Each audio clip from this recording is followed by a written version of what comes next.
Hi, welcome back. Sudhir from Coding Freaks.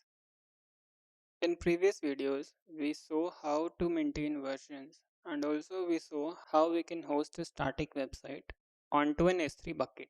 In this video, we are going to merge those two and understand how we can leverage these two and one new concept to save our cost. Let's start.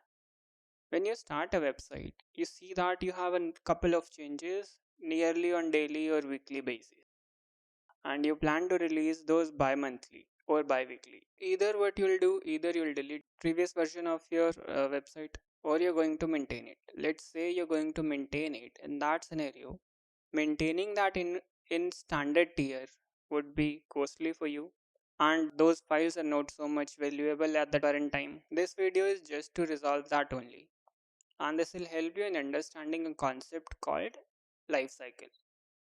I have already navigated to my S3 bucket. On this page, go to management and there is lifecycle.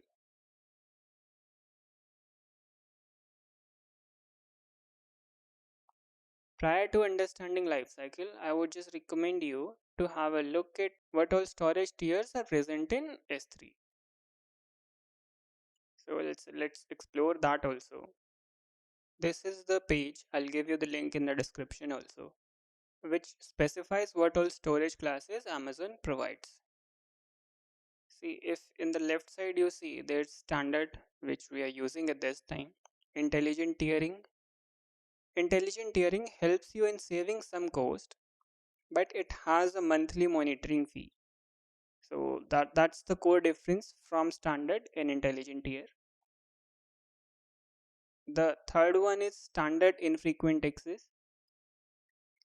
In this also the data is going to be replicated among couple of AZs, but it is going to be cheaper than standard and it is going to have some cost when you access data frequently.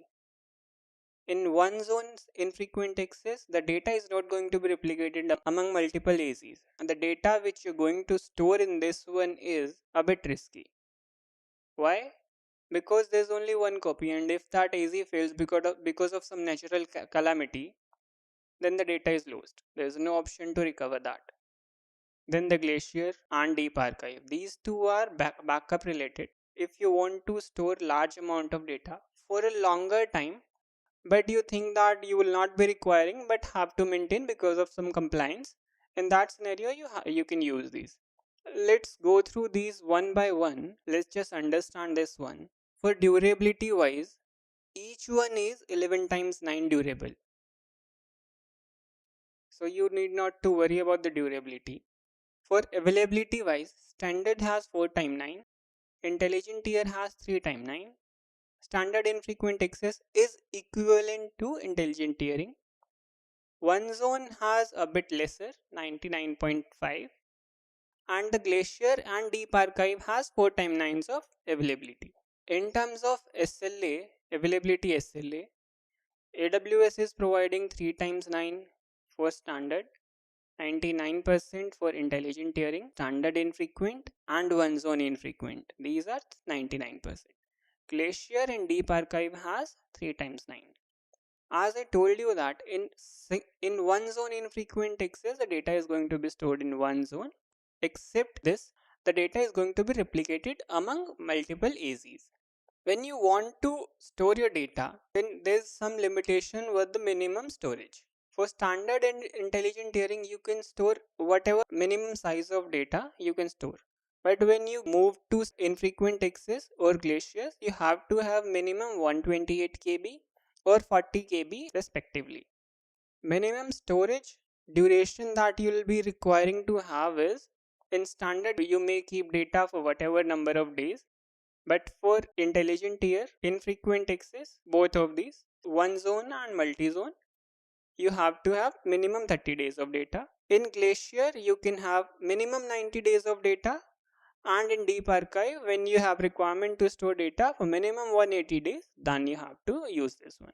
For standard and intelligent tiering, there is no retrieval fee, but except these two, there is some retrieval fee while you access the data. That's why we need to be very cautious while designing our policy. Whatever data we are going to store in standard tier, or we want to migrate the data from standard tier to some economics storage classes, whether we'll be requiring that data in near future or not. That's how we'll be designing it.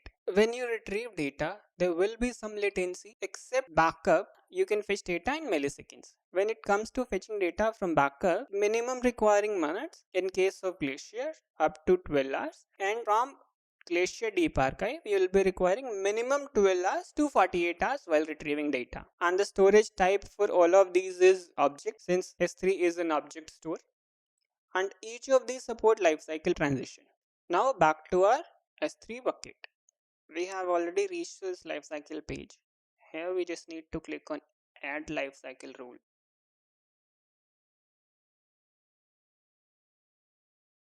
I'll give it my first rule.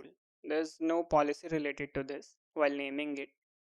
I want it to be applied to all of the objects in the bucket, or if you want to use any prefix, that option is also there. So I'm selecting all objects, click next. For transition, we want to implement it on all of the previous versions. Just click on it and add transition.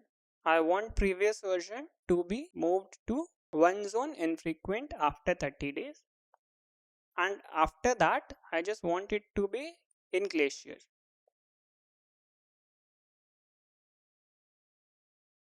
When you click Glacier, you will be given a warning that if the object size is small, then this might increase cost, and the minimum number of days is this. So we need to store our data into this for this much days and click next.